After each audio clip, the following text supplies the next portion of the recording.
Yay. We're live! Live. Woo! Hello, 2024. Hello to... Oh, God. I just can't. I don't want another one. It's all right. We're building. So I figured something out recently.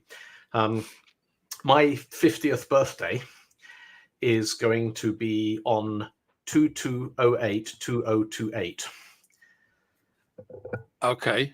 So and on that day there will be multiple points in time at which all the digits in the time are zeros, twos, and eights. So there's going to be like 20 different reasons to celebrate all in the same day. So I think I need to do something big with that. But in order to do that, me and the rest of the planet has to make it through another 4.5 years. So that's what we're all hanging in there for. Yeah. Yeah. You don't sound convinced. Yeah. If you think like the last 4.5 years. Yeah. I believe get through those again. Have you ever heard of a thing in statistics called regression towards the mean? Regression. So there's this thing that your video has frozen. By the way, I don't know what. Oh, there we go. You're moving. Yeah. Again No, now. it's that rain in the interpipes. Because I'm on gigabit fiber now. I've got like 100 bajillion bits of bandwidth to my house through a bit of wire that a guy turned up and he stapled above all the front doors all the way down my block and then ran it into a random looking hole in the ground that sometimes I see foxes sniffing. So absolute top-notch cast iron BT open reach resilient engineering there.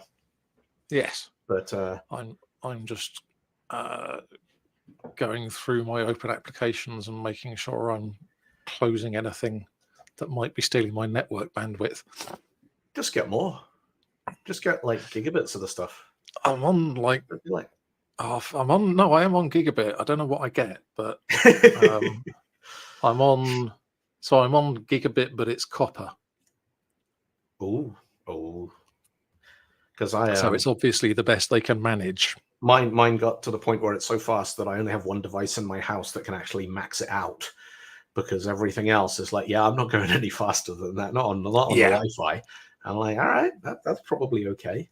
So yes, and you're just getting throttled at the other end anyway. Yeah, but no, it's cool. What's nice about it is being able to record music in Dropbox and have it show, because my workflow for doing music videos is really kind of suboptimal. Because what I do is I record it on the Mac, because the Mac has really good audio, and it goes into a Dropbox folder. And then Dropbox syncs it to the PC, which is where I do all the videos and stuff, because it's got all the nice screens and everything. And that used to, you had to actually wait for it to happen. Like, I'd record a track and then be like, all right, give it a couple of minutes while that syncs. And now it's almost immediate. So it's like having LAN sync, but it's going through the cloud. I know Dropbox has a setting called LAN sync, but I don't believe it's there for display purposes only. So you click that and thing. But gigabit, I recommend it for everybody. Yes. Anyway, yes. Yeah. You went to Mickey Mouse's Christmas party. I did go to Mickey Mouse's Christmas party. Mickey's last party before he entered the public domain. Yes. Actually, so the Mickey Mouse that was hosting the party is still copyright Disney. Yes. What's happened is that Steamboat Willie is now in the public domain, and so people can and already have do horrible things. Yeah. So there's like Eldritch Horror Mickey, where they've just they've gone, take this and restyle it as though it were an illustration to an H.P. Lovecraft book. Because the whole thing, I remember when, was it last year or the year before, when Winnie the Pooh went into the public domain? And there was this sort of incredibly, I remember reading this incredibly detailed breakdown of what was and was not allowed to be done now. And it's like, well, Tigger still wasn't, because Tigger came later. So Tigger was still Tigger was in the house at Pooh Corner, so it wasn't until a couple of years later. Winnie the Pooh in a red T-shirt is copyright Disney, and you can't do that. Yeah. Gopher, those well-known creatures that dig holes all over Kent. Yeah. But yes, Walt Disney's Winnie the Pooh has a gopher in it. And that's not in the public domain. that's not in the public domain. Right. Yeah. So yes, and Mickey Mouse, the name Mickey Mouse, I believe, is still for a couple of years, because I don't think he actually got a name right away. And Steamboat Willie, he was just a character. Yes, yeah, but it's I mean, it's interesting because, you know, from now on we're just heading through the 20th century where so many amazing things were dreamt up. Yeah. And anybody who wants to can come along and make horrible horror films called Winnie the Pooh, Blood and Honey. What was it? It was 70 years, and then they extended it by another 25. Yes, the there's Mickey like a Mouse maximum extension. Act. Yes. Yeah. And so Steamboat Willie was 1928, and so end of 2023. It's basically 95 years. Within like the next decade, anything from the 1930s will go public domain. Yes. Yeah. So Hitler's speeches at Nuremberg. Yeah. Let's not. No, we're not going there. Not in January when it's raining. No. Okay. But yes, it's there's some interesting stuff. And so my favorite one, I think it was the same year as Winnie the Pooh, was The Great Gatsby went into the public domain. Yeah. And somebody just went to like Jim Henson Creature Workshops or whatever it was and went, right, now you have no reason not to do the Muppets Great Gatsby. and just casting, and you know, obviously the main character would be human. Yeah. But Gatsby could be like Gonzo or you know, the whole riff about if you could remake any movie and everyone needs to be a Muppet except one human actor who plays it completely straight, like Michael Caine did in Muppets Christmas Carol. What would you remake, and who would you keep? Because I always thought Star Wars would work really well, but with Alec Guinness as Obi-Wan Kenobi playing it straight against all the Star Wars Muppets. Yes, that would work. Yeah. I mean, he's obviously dead, but we can fix that now. I would like to do the Muppet Matrix and keep Lawrence Fishburne. So he's rescued a bunch of Muppets from the Matrix, and he's flying around in the passages underneath the earth with these Muppets. And yeah, you know, obviously Neo would be Kermit the Frog. Yeah. But because there aren't really bad Muppets. There's the two guys, Statler and Waldorf. They're not bad, but they would be the architect. That's true. Yeah. Yes. So you could have them as sort of jointly playing the architect. Yeah. And Miss Piggy as Trinity. As Trinity. Kind of have to be. Animal as Dozer. Yep, that would work. Yeah, that would work. Yep. And you could have Sam, the sort of the eagle, the blue-grey eagle, as Agent Smith. That would totally work. Hello and welcome to our as yet unnamed podcast, where we are discussing if you remade The Matrix with Lawrence Fishburne as Morpheus and everyone else as the Muppets, which Muppets would be who? Yes. So any suggestions, drop them in the chat, because we're live streaming it. Yeah. Where are we live streaming this now? What is StreamYard actually? So right now it's going out on my YouTube channel, but I've created an additional YouTube channel called Dylan and Mark, and so subsequent ones will go out on that, and I'll make you an admin or however that works. So yeah. I think that means we need. I don't know. I lose track of. So Google is one of these weird companies where, like, I remember I got an invoice a couple of years ago from Google Play, and I was like, I don't use Google Play. What am I paying for Google Play for? So I said, no, I want to cancel Google Play, and it went, are you sure? That'll delete all your email. And I was like, eh? Yes. And I went digging into it, and it turns out that Google is one of these companies like. we're not going to invent another one. We've got a way of doing that.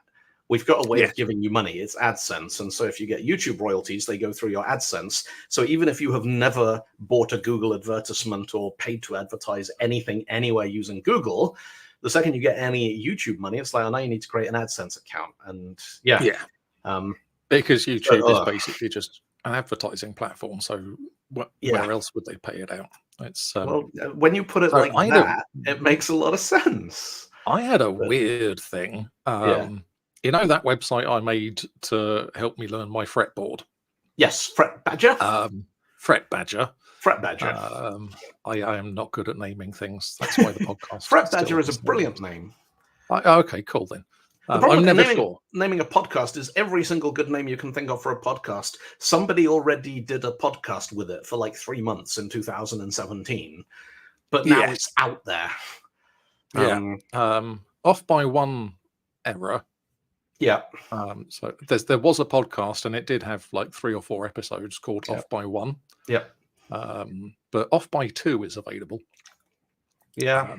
That's what liked. You get if you apply human reasoning to zero-based indexing. I don't know. Yes. And I'm just looking at the other ones that we had here. So Out of Scope. What was the one you just... Oh, Floating Point. Floating Point. I thought Floating Point was nice because, one, it's a technical, like, nerdy maths thing, but also it kind of captures the essence of just the conversation meandering. There is no point. But there is a Floating Point podcast. It's already out there. Somebody did one. Well, yes, of course. So, like, 8 episodes, because, of course, there is. So, yeah. I mean, I think to a certain extent you can just kind of go, well, when was that? Yeah. It finished in 2022. So that's 2 years ago. Oh, okay, so that's still only another recent. 73 years before it enters the public domain. 93 years. So Public. I mean, you said public static void, and now I'm just thinking public static. Public static. Welcome to Open Access Radio. Yeah. Because I just go into the Apple Podcasts app. Public static.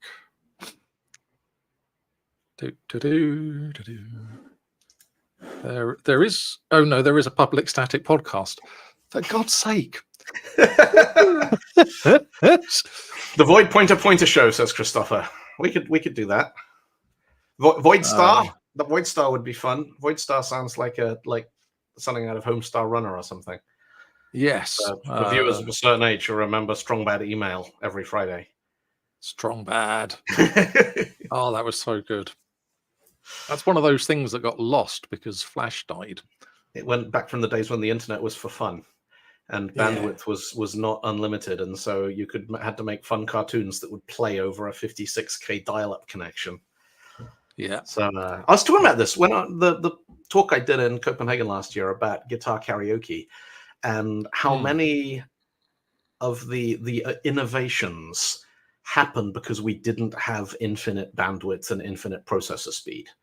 And so much of the sort of the digital and telecoms ingenuity of the last half century has been, how do we get this to look good on an 8-bit computer with 128K of RAM?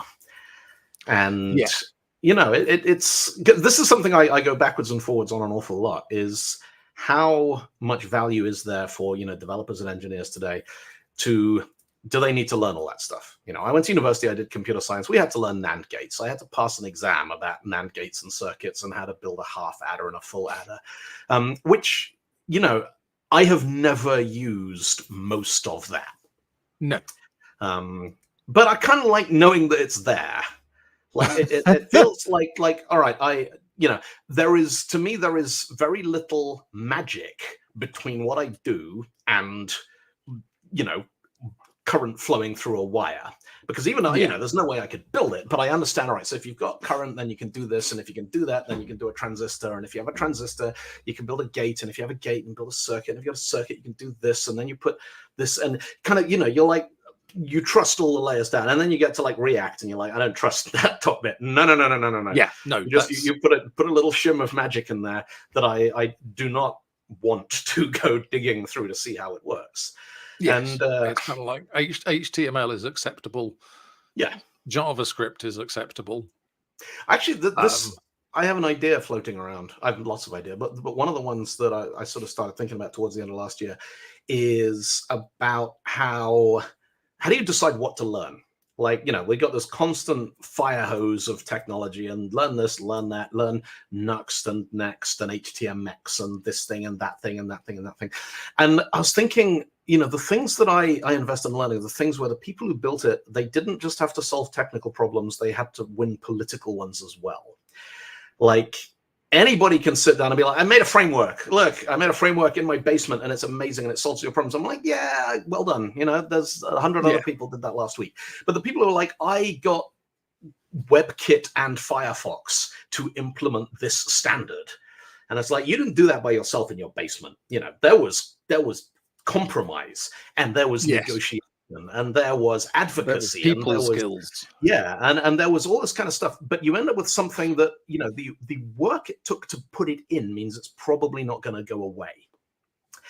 And at that point, I'm like, all right, now this is interesting because browsers can do it, and so it's not going to get deprecated in 2 and a bit years. And I was thinking, if you took all of the technology that's out there and you plotted it on a graph of how shiny it is versus how many of these sort of political and corporate battles someone had to go through to get it there, it would probably be an inverse correlation, like a straight line. There's like, what's this? Oh, that's web components. Is it sexy? No. Does it work in every browser? Yeah, it does actually. They won that battle. And it's in there, and it's supported, and it's got native cross-platform, runs on anything you want. And very few people are getting excited about it because I don't know, really, and at the other side, you've got whatever the latest thing that runs on top of Node, that runs on top of V8, that turns one set of static pages into a different set of static pages. I'm like, what are we on now? Are we on like, there's a new Angular that everyone was very excited about because it did some massive improvement to server-side rendering. And you've got, so all the JavaScript frameworks, whether like Svelte, React, Vue, Angular, and they were all originally built for building SPAs, single page applications. And then at some point they went, oh, you know what would be good though, would be rendering HTML on the server and just returning it to the browser. And you're just kind of like, but why? And of course, that only works because you've got a JavaScript runtime, so it only works with Node. But yes, Chris in the chat saying WASM is sexy and well supported. But they've now implemented, someone has re-implemented Silverlight in WASM. And so, and it can download the Silverlight DLLs and it can run them in the browser. I think it's called Open Silver or something like that. And it's not a browser plugin anymore. It's WASM. Yeah. And the thing will make your Silverlight work. When I hear things like that, is it makes me think that there are two plausible explanations for why this exists. One is because we can. One is someone just going, hey, I wonder if I can do this.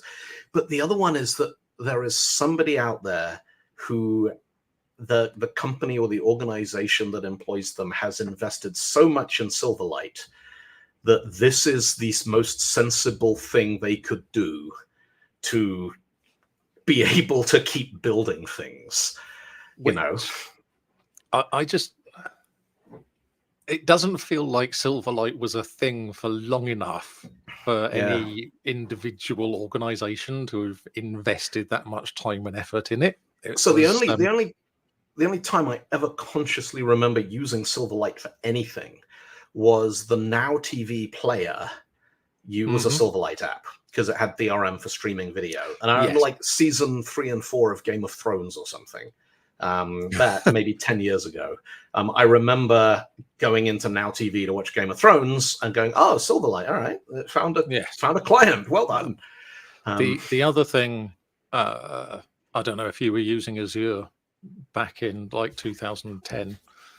Yeah, but the Azure portal, the original Azure portal, was a Silverlight application, which was just flat out a bad idea. Is that all Kool-Aid around. I smell? Yeah, because it's kind of, Microsoft always have this thing where they go, "Oh, we've invented a new UI framework. This one's called Maui or whatever," and people go, "Are you using it though? Are Microsoft using it for anything?" Yeah, and generally the answer is no. yeah, We write all our real software in C++. yeah, And the only other thing we've got out there is WPF. yeah. And it's so people don't go, "Oh, we'll use that," because it's like Facebook with React. They made React to use to build Facebook. And then other people went, "Well, Facebook are using it to build Facebook, so it must be the right thing for my to-do list." But yeah, Microsoft. I mean, UI frameworks on .NET. The one that just seems to be like snowballing at the moment is Avalonia, which I have never used. I have, and which is the one that used to be Xamarin Forms. That's Maui now. That's Maui now. So Xamarin Forms became Maui. WinForms is still WinForms is still WinForms, but it only runs on Windows. But it's part of .NET now. So WinForms is in .NET 8, but if you try and run it on Mac or Linux, it just throws not supported exceptions for everything. Yeah. And the same with WPF. Yeah. Except the people who make Avalonia,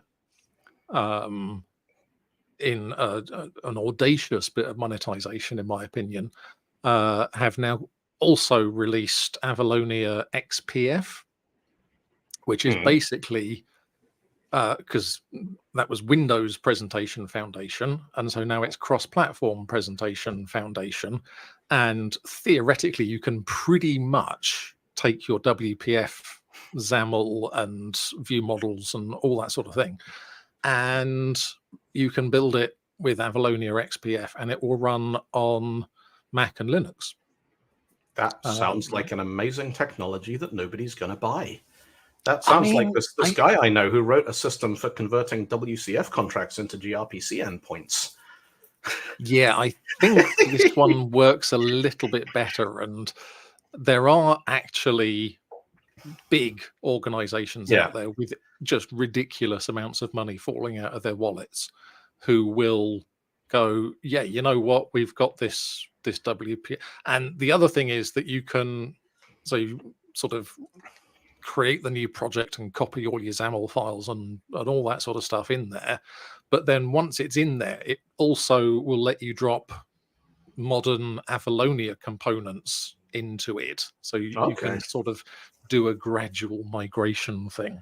So you can get your legacy app up and running cross-platform, and then you don't need to use legacy tools to keep maintaining it.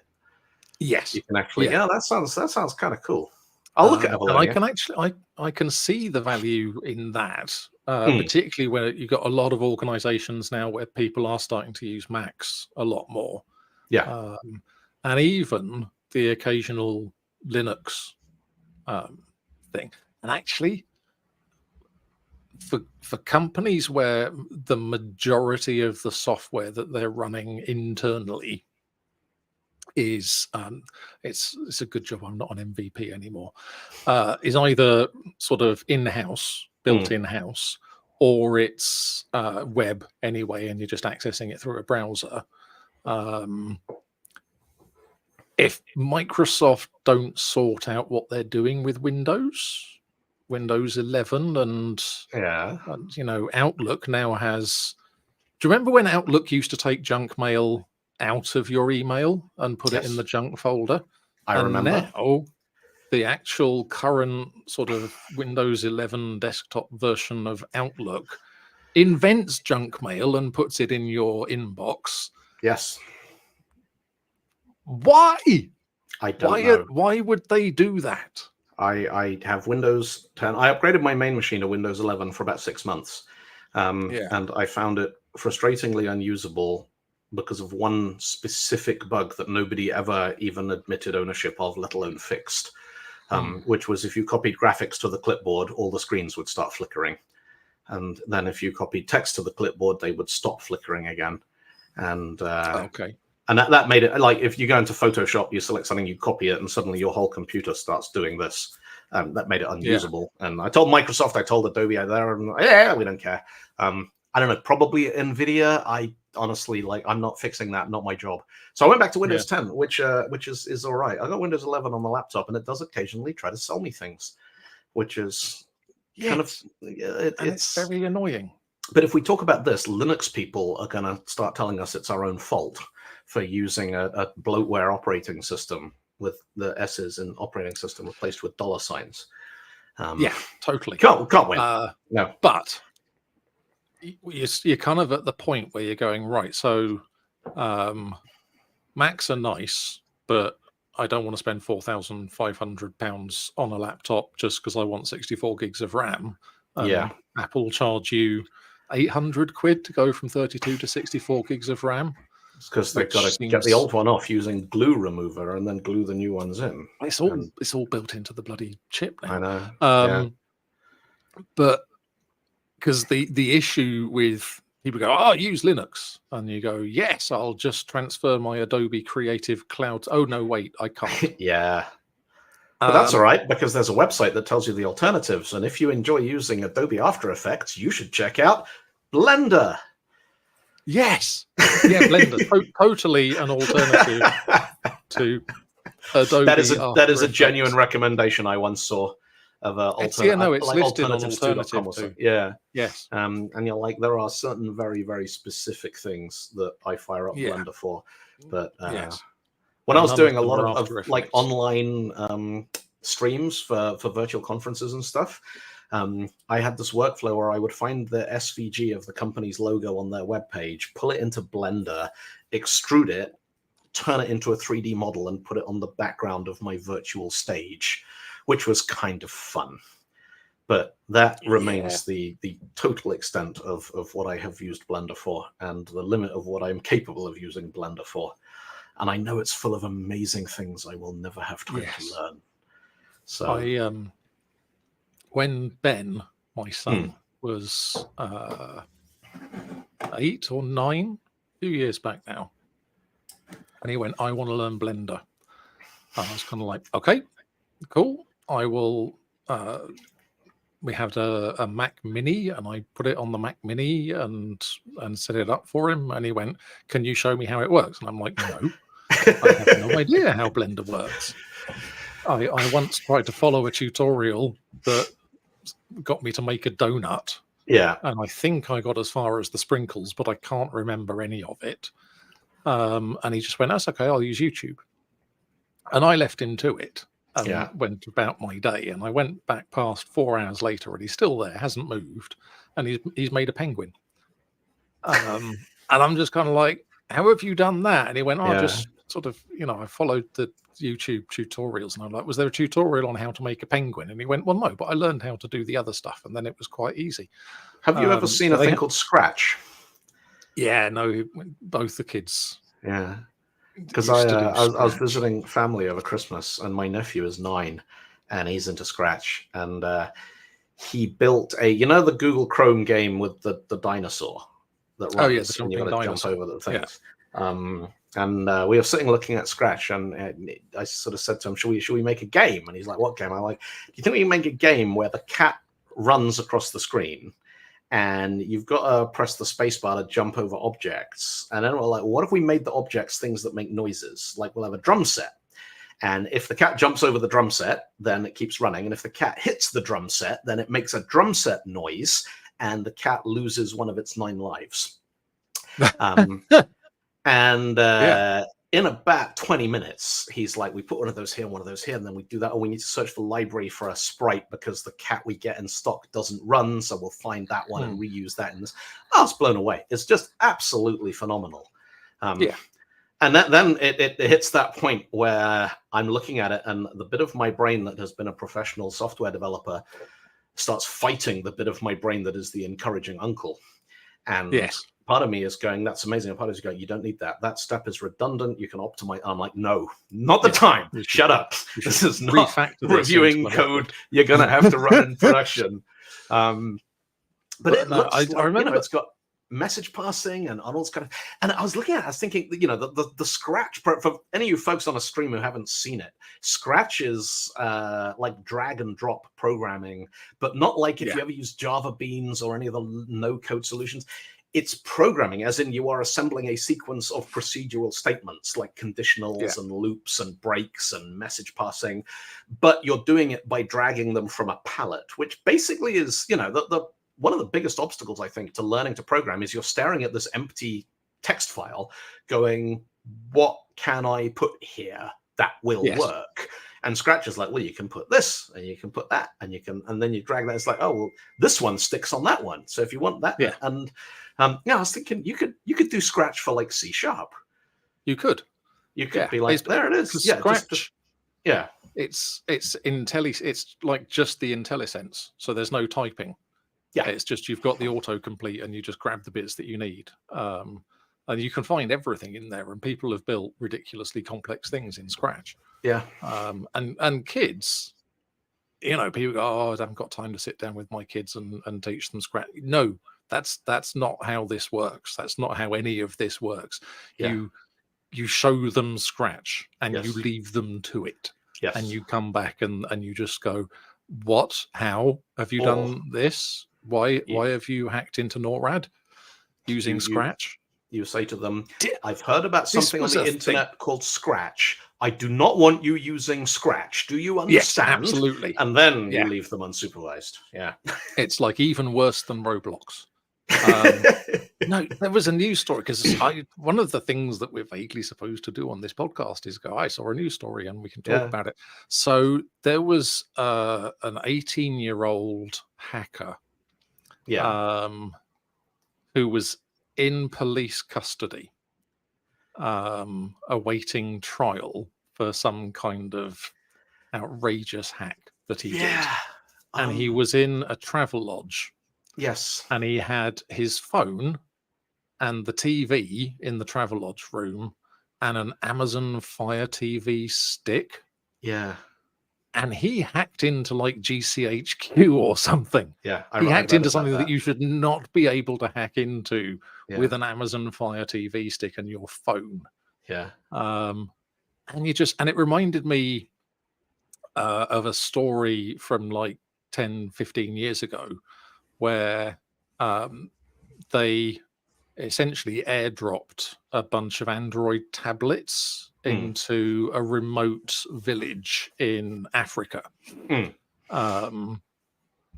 And just went, have at it. There you go. Over Android tablets, see what you can figure out, thinking, they'll get on the internet and they'll discover social networking and all this sort of stuff. They hacked those tablets and changed the language and got them to do things they were not supposed to do. And this is just kids, in a village which doesn't even have like plumbing. And it's something that I think about often. I spent my childhood in Zimbabwe, and every time I look at the disposable culture that we have in the UK in 2024, it is now, and I think, the people fly tip stuff on the little piece of grass near my house. I live on this sort of green, and people dump fridges and stuff, and I'm like, if you dumped a refrigerator like that anywhere near where I grew up, someone would have had it back up and running within a day. Yes. Or they would have cannibalized it and sold the parts and figured out how to make things work. And, nothing was really disposable. Sure, there was junk, but junk was a resource because you never knew what you might need to repair the next thing. And I think, that combination of ingenuity and scarcity. Yeah. You know, this is all the tools you got. You know, like scrap heap challenge, but it's real life. Like you got this. That's, You figure out what to do with it. people kind of go, "Oh, it's terrible. Yeah. We rely so much on technology, and if the sun does a big solar flare and wipes everything out, then who's going to rebuild civilization?" I'll tell you, 12-year-olds. Yep. 12-year-olds will have the Wi-Fi back up and running in a week, and it will probably be better. It will just be they'll just go, why isn't there Wi-Fi everywhere? Let's just put Wi-Fi everywhere, and then they'll get on to other stuff like food and plumbing and sanitation and whatever. Yes. But no, the kids pulse will hit the earth rebuild at the world. 11:30 a.m. and by noon, 12-year-olds had worked out that fiber was not affected by the pulse and started splicing. But no, the kids are all right. Yeah. You got any New Year's resolutions? Never, ever, anything, ever. Good. Mine was no. Mine was just no. Yeah. No. No New Year's resolutions. I got friends who are like, we're going to do Catch the 5K. And I always think, one of the challenges of living in the Gregorian calendar, we're Gregorian, aren't we? Julian, yeah, we're Gregorian. The one we deprecated. Gregorian calendar plus Northern Hemisphere means all of your I'm going to be a better person starts on the bleakest, darkest, most miserable day of the year. Yes. It's wrong. I think everyone should do their resolutions on the day the clocks change. Because then you're like, tomorrow I'm going to be a better person and I'm going to get an extra hour of daylight to help me do it. Yes, that's like a much better way of doing it. Yeah, it's like this. Your New Year's. I'm going to give up something I enjoy for the most depressing month of the year. Yeah, no, when it's dark. And so no, I'm not. I'm definitely not giving up anything. I need to, like focus and stuff. Focus is hard. Yeah, I got basically my calendar for the next few months is relatively open for me, which means I have time to work on stuff. Something I realized towards the end of last year is I think it's a sort of cumulative thing. I used to be able to do productive work on the road easily. Like if I had 2 hours at the airport, I could get my laptop out, I could program, I could write blog posts. And at some point in the last sort of 18 months, I have lost the ability to do that. To get, and I think it's about momentum. It's about, having a certain chunk of your brain that is still invested in whatever you were working on. So when you get the chance to context switch, you don't have to start from scratch. And I think if you don't do that for a while, the momentum goes. And so I was like, right, I actually need to take some time when I'm not on the road. I'm not doing events all the time. I'm not traveling all the time. Because even with the laptop, there were days when literally replying to 2 emails and sending an invoice, and it was like, right, that's enough brain work for today. And it's not really sustainable. And it means you don't come up with any ideas. You don't get a chance to kick technology around and see what it can do. You don't get to do the deep research and all that kind of interesting things.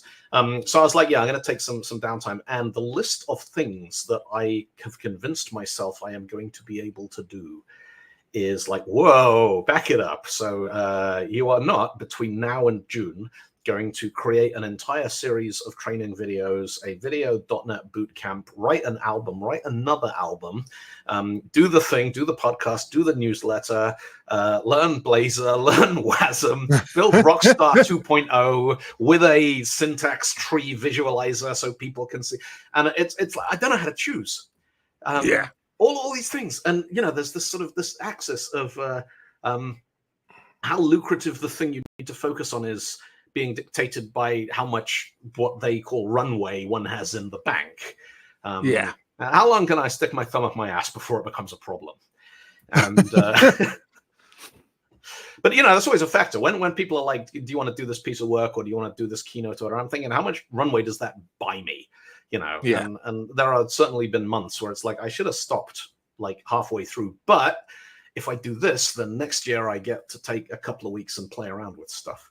And I have no idea. I got a couple of things I'm working on right now, which have deadlines attached to them.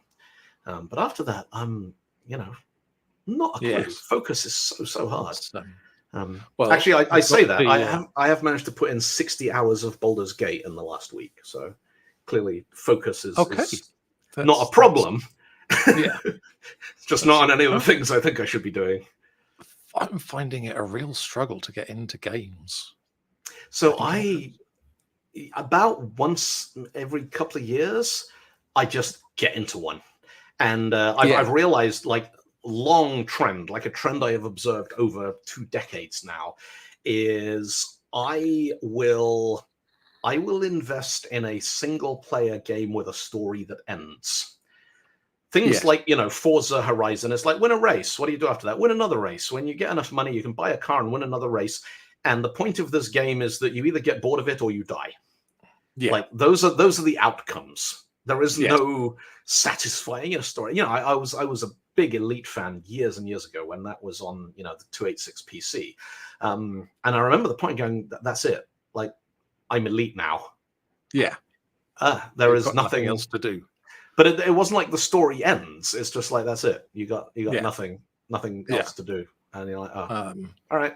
But no, the last game I remember playing and kind of going, oh, this is great. I love this. And finishing it was a really simple, it was on Xbox Game Pass, and you played like The Blob or The Thing from the John Carpenter film, and as when you ate a scientist, you got bigger, and then you would get damaged, and you get smaller again, and and it was great. It was really small. I think it was probably total about 8 hours. Yeah, and that kind of game, if that's the right game, and I'm kind of like, and I can finish this like in a weekend, then I'll go, all right. But if it's like Baldur's Gate and I can't, I just can't play Souls-like or whatever they call them, and rogue likes and roguelites and that sort of thing, where the whole point is that you play through it and you die, but then you play through it again. And no, I don't have the temperament. I tend to throw controllers across the room. Controllers are really expensive when you buy Xbox Elite 2 custom things from the Xbox Design Lab. So you should put it on a bit of elastic, so when you throw it across the room, it comes back. I just want bouncy ones. Yeah. No, I mean, Baldur's Gate 3 has been I'm simultaneously, the bit of me that enjoys games is loving it as a game. The bit of me that likes movies keeps panning the camera around and just going, oh, look, it's amazing. It's, all of the Lord of the Rings trilogy, the scenes in Moria with these chasms either side of the staircase. I just keep having moments where I want to pan the camera back, and I appreciate that. And then on top of it is the bit of my brain that builds software going, how did they do this? Yeah. How on earth did they, because, your party of 4 characters, you can change what they are wearing, all the way down to nudity if you want to. You can run butt naked into a thing full of orcs and beat them up. I had a battle the other day. I just found some loot, and I'd given my wizard a suit of armor, and then I got into the battle and hadn't realized that he can't cast spells when he's wearing armor because it encumbers his arms. So I took the armor off, and then I won the battle and realized that he'd won it in his pants, because I'd taken off his robe to put on the armor, because obviously that's what happens. So when I discard the armor, I pan back and he's there wearing this little pair of purple boxer shorts and his helmet. And it was this moment of, I can almost see how, if a wizard wore armor into battle without realizing it would encumber his spellcasting ability, he might end up in his pants. But, every single detail, the whole thing, all the animation, all the cutscenes, all the character interactions, they reflect every detail about how you have dressed and equipped your character. And it's just, and there are all of these, like, if you get stuck and you go on, Reddit or something and look for, you discover there are all these weird interlocking quests. Like, if you say this line of dialogue to that character at that point, then, 40 hours of gameplay later, they'll remember and they'll be at a certain place. And, I would love to kind of I would love for somebody to make like a making of documentary that's like, look, this is niche. This is for people who write software and have spent years of their life working on complex software projects. This is how we built Baldur's Gate 3. Yes. No, I would watch that. It's, the kind of the little details, the 3D programming, the ray casting, the graphics, the characters, all that kind of stuff. I want to know how they got it to work. I want to know how they got that many people to write that many lines of code to control that many objects and non-player characters and scenarios and plot lines and have it actually work. And, can we get those people like working for the NHS or the post office, do you think? Because holy crap, it is the most impressive piece of software I have ever seen in my life. Yes. It is unbelievable. Get them to build... Yeah, to build the API I'm working on at the moment. I'm trying to integrate with an API at the moment, but it's not going very well. All the error messages are in Norwegian, and I can't get past step 2 of their 4-step sign-up process because I got a JavaScript error reading null undefined error message. Yeah, it's all right. I'm sure it'll be fine. So, but no, the only thing I've seen about Baldur's Gate particularly is that people invest enormous amounts of time and energy and talking on Reddits and that sort of thing about whether it's possible to have intimate relations with pretty much everything in the game, like down to a gelatinous cube. Yeah, and and the answer is yes. They built in the ability to do that for every sentient. Well, this is. I was talking to my brother about this, and it's not that they've built it in. It's that they've created a set of rules and game dynamics which will comfortably coexist, which allow these scenarios to happen. Like the bit of the game that allows you to romance characters will quite happily run alongside the bit of the game that allows the druid to turn into a bear. Yes. Because otherwise one of those pieces of code would be badly engineered and you wouldn't be respecting your, boundaries of isolation and stuff. Which, as a developer, you're like, well, of course you need to, like, this thing exposes a certain set of parameters about the current appearance and dimensions of the character, and then the character interaction script has to reflect that, because otherwise the bit with the hat isn't going to work, or the bit where one of your characters is a dwarf isn't going to work. So, of course, it's going to work with a bear. And then someone else is like, yeah, but we got these romance plots where you can chat people up, and you're like, well, for it not to work would be either intentional censorship of something they know people are going to try and do, or it would be a bug. And there are remarkably few bugs for something of this scale and complexity. It is, and you tell there are, because every bug has its own Reddit thread of people talking about when it got fixed in which pre-release and which patch and which update. Because it is, it's frustrating when you're like, oh, I thought I had to go over there, but over there doesn't appear to be on my map. What? And it's not a showstopper, but you're like, no, I want to catch all of them. I want to do all the things. But yeah, it's spectacularly impressive. It really, really is. What's the name of this podcast? Says Master Beta in the YouTube comments. Do you think we're being? We don't know. Yeah, we really give us your suggestions. Yeah, we thought of lots of names, but they're all taken. It's like band names now. Spotify thinks that I asked it to play the new single by Magnum, who are a punk rock band from Birmingham from the 1970s, who are still recording and releasing new albums, and it did. But apparently, there's a dance band called Magnum now who had a new single, and it played that instead. And name spacing. This is why all things should be called GUIDs. Yes. Yeah. Or UIDs. Humans, companies, countries, podcasts, bands, just GUID. Or just IPv6 addresses. Which are essentially they're 128-bit numbers, so you can represent them as a GUID. Well, there you go. 128-bit identifiers. Yeah. Is that enough for every molecule in the universe? It's something ridiculous. It's a big number. Yeah. Yeah. Have you ever seen a line of code that was checking for GUID collisions?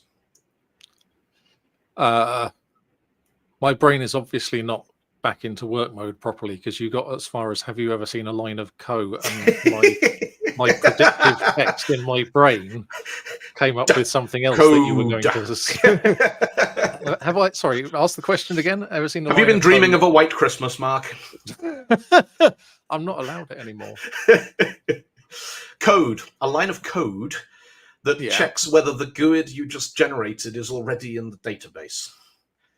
I have put retry semantics around a thing that was, I'm going to generate a GUID and insert it into a primary key unique index, and I am going to catch the exception that will happen if it's already there.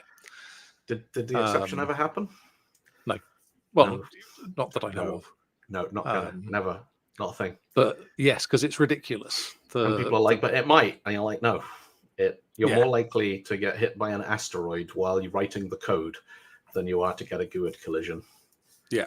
Because I've also done that with MD5 collisions. Yeah, but that's which kind of they're different. More likely because MD5 is smaller. It's smaller. But even, you get something out of Azure Blob Storage, or you want to see whether something already exists in Azure Blob Storage, and so you check to see if there's one there that's got the same MD5 hash. But then you do actually have to put the thing in that says, and if that matches, then get all the bytes and then check that it is actually the same thing and stuff, because MD5 collisions do happen. But I'm hoping that my inability to engage with games, most recent one I tried was Gotham Knights, which is the sort of, I think it's the sequel to Batman Arkham Knight, which was the third Rocksteady Batman game. And Batman's dead. And so Batgirl and Nightwing and Robin and Red Hood have to take over, because obviously Batman was so awesome it takes 4 people to cover for him while he's dead. And I was just kind of like, actually, you know what? Playing with 4 different characters and being able to switch between them, and I can't engage with this emotionally, and so until such time as another game pops up that I actually care enough about to do stuff, I might do things. I might make things. The one franchise I will reliably pick up on release day and play to the end is Wolfenstein. I have loved every Wolfenstein game I have ever played from start to finish. Only ever played Wolfenstein 3D. So in not the most recent one, and the one before that, if you find a bed and you use it, you have a little nap, and while you're napping, you have a dream, and your dream is the original Wolfenstein 3D, and it's playable inside the dream. It's really, really sweet. I have to do that. Yeah, because I remember 2 things about Wolfenstein. One was Mecha Hitler, which was just mad. And the other was plugging the sound card on my PC into my mate's guitar amp and sticking it on the balcony and just waiting until people were walking past in the seaside sunshine, and then just firing the minigun and seeing people just go completely nuts, like Fender guitar amp turned up full. That was nice. Fun. I have a set of actual stage PA speakers, and you can just see them in the background over there now, which I have connected to the drums, so that when I play drums, because the problem with electronic drums is that they have the sound of a drumstick hitting a rubber pad, which you cannot avoid. And so the only way to get around it is to either put things in your ears and turn them up till you can't hear the thwack, or you have speakers that are loud enough that they drown out the thwack. And I don't want to put things in my ears and turn them up loud anymore, because my ears make weird noises all by themselves now. So But no, I have to. So things I have to do this month. Got to do the video for Reply Guy. Yes, which is. We should plug some stuff, because we're doing things. Are you doing PubConf? I am doing PubConf, and I have to prep a talk for it. So do I. Todd's Mysteries. Back to classic PubConf. Yeah. So yeah, I haven't decided entirely what to go for. I think Mysteries is brilliant. I think yes, yeah. but you can sort of go. We could do CSI. Yeah. Scooby-Doo, or you Columbo, could do Poirot, Columbo, Sherlock. Murder, She Wrote. Yep, Miss Marple. Yes, I the quite Miss like Marple Guide to Low Code. I'd watch that. Yeah, I quite like I always my favourite detective shows and detective stories and that sort of thing. It's kind of like the ones where it's just a completely random person, like Jessica Fletcher, and everywhere they go, there's a murder.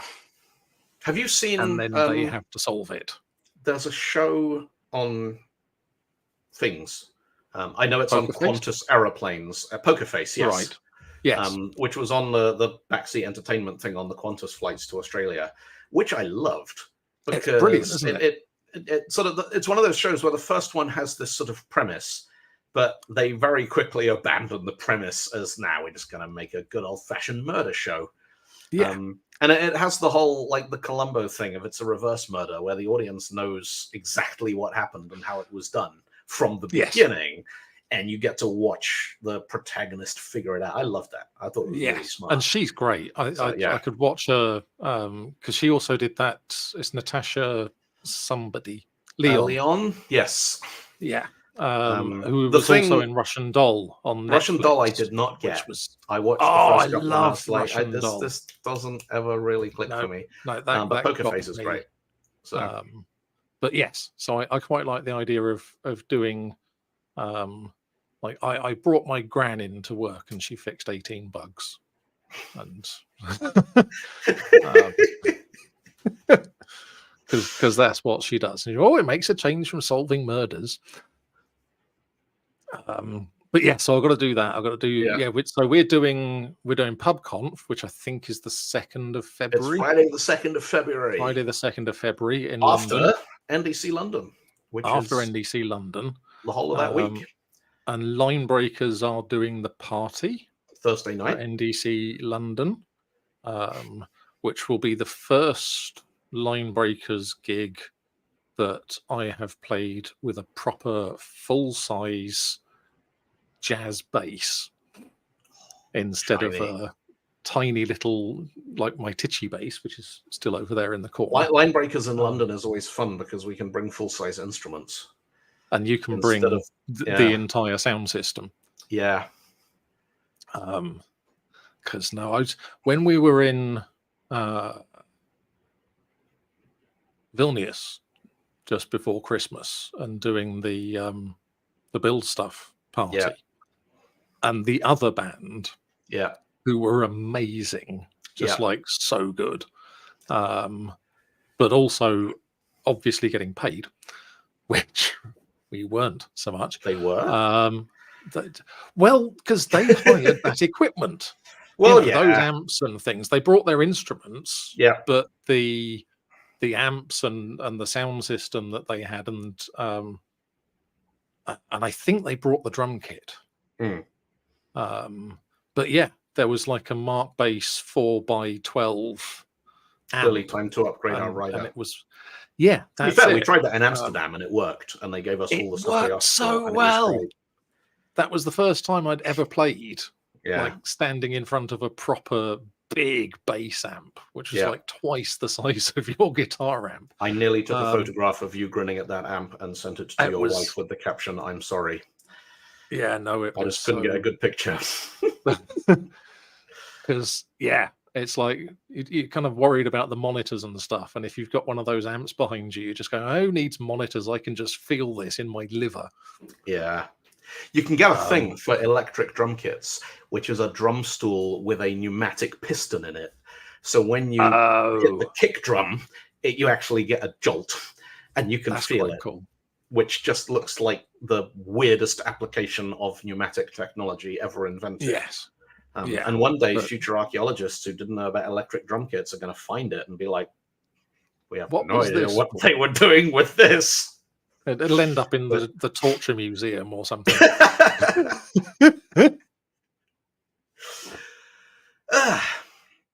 So yeah, that's NDC London, and we're going to be doing serious stuff and fun stuff, and then PubConf we're going to be doing daft comedy stuff, and it's going to be awesome. ridiculous and you should all stuff. come along, and it's at ndclondon.com and pubconf.io. Pubconf.io, is that right? I think it is pubconf.io because it's an input-output based event. And if you don't know what PubConf is, it happens after conferences, mostly NDC, but also KCDC, and I believe he's done a couple of others here. There's going to be one in Atlanta this year as well. Is there? Wow. There is. But this Todd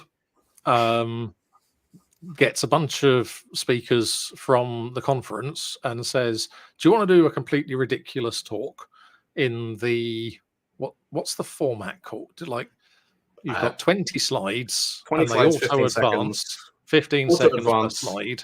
So it's 5 minutes. And nobody is allowed to video it.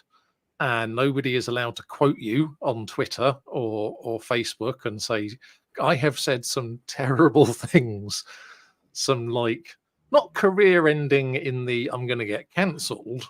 It's just... So we should clarify that what people do with that carte blanche is they use it to rip on technology and multinationals and punch up. There's always, I've had a couple of people who are like, oh, well, PubConf just sounds like it's an opportunity for everyone to be horrible people. And I'm like, no. It's an opportunity for people to rip on their employers and the state of the industry and say the things that might get them fired if they said it in a proper talk.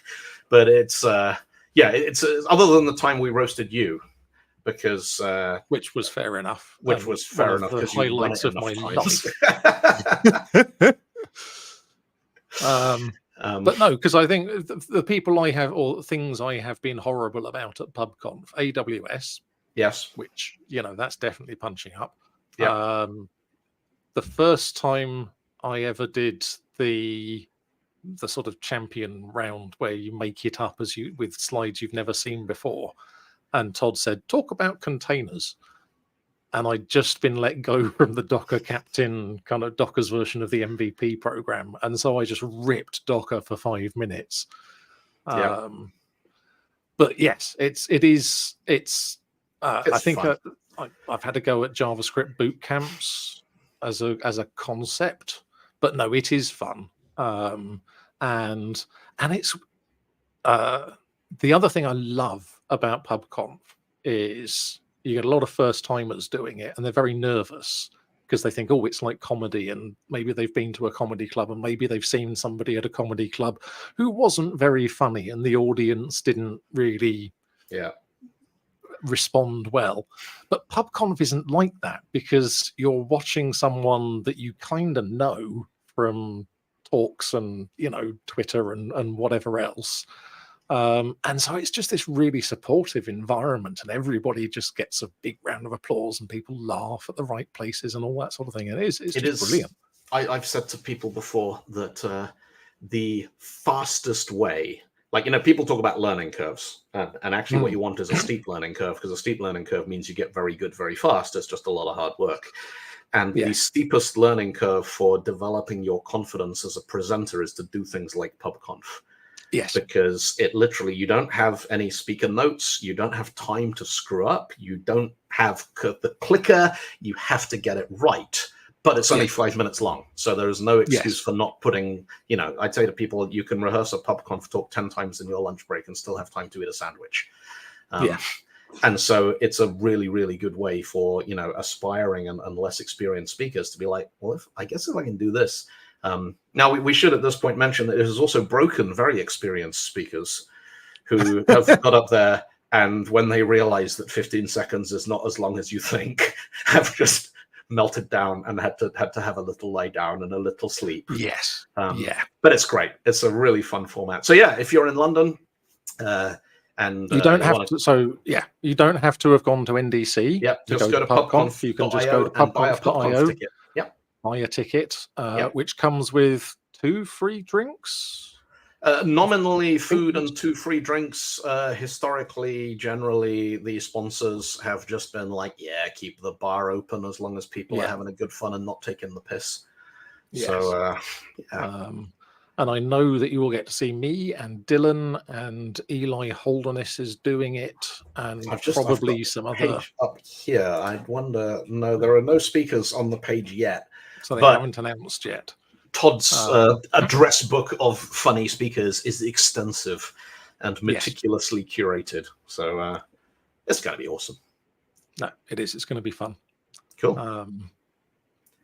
And then I got a couple of things booked in March and April. I think I'm doing Devox in France in April, which is a new one for me, so that'll be fun. So I got NDC London.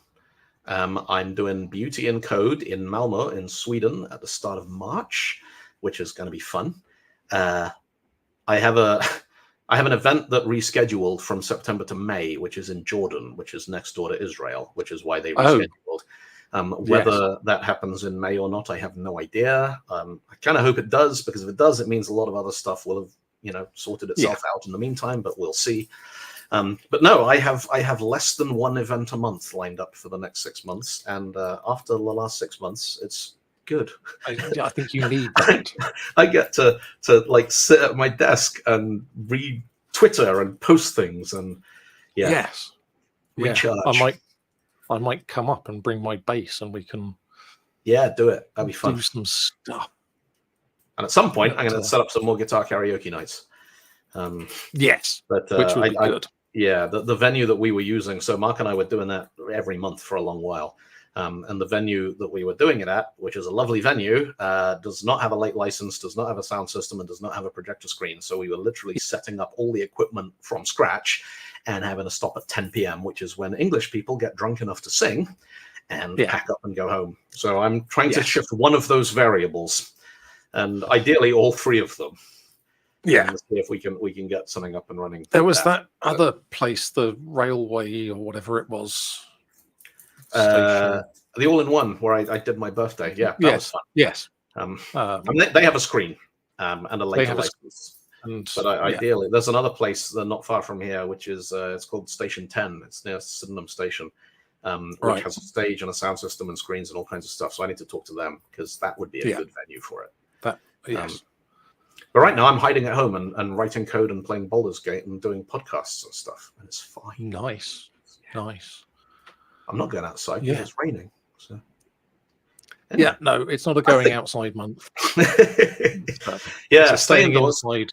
Do not attempt to kickstart a new exercise regime. We will not judge you. There's a man downstairs fixing my boiler right now, because my boiler decided it was going to break down on Christmas Day. Yay.